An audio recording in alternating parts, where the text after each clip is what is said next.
La città capitale italiana della cultura per il 2022 è Procida.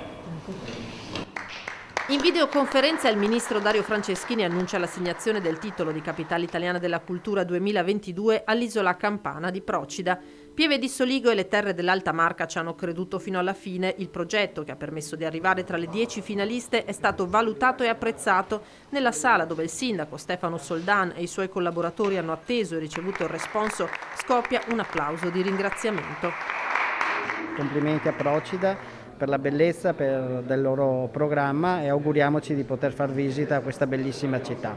Noi andiamo avanti con il nostro programma e poi se le idee sono e diventano capaci di interagire con la nazione ne saremo contenti. Certo, la delusione per non avere vinto il titolo è umana e c'è, ma siamo anche orgogliosi di poter essere entrati nelle 10 finaliste e abbiamo la volontà di realizzare quello che c'è dentro il nostro progetto.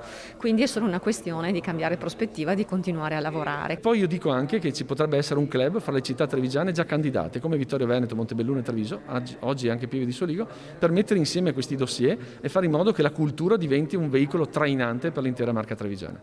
Pieve è pronta a sostenere la candidatura per il 2024 di Treviso. Quanto ai pievigini, la notizia della mancata assegnazione è stata accolta con dispiacere ma anche sportività. Dispiace molto aver perso questo treno, sì, perché dava lustro a tutto il territorio nostro. Ben per Procida, però avrei avuto tanto piacere che fosse Pieve. Questa città comunque secondo me ha delle buone potenzialità e qui appunto abbiamo un patrimonio sia artistico sia culturale molto, molto importante, quindi sì, devo dire che è un peccato per questo. Sia per tutto il paese, anche ovviamente per le attività connesse, poteva essere sicuramente un'ottima opportunità. Dispiace, però Procida è una gran bella isola in ogni caso, che merita, speriamo nella prossima volta.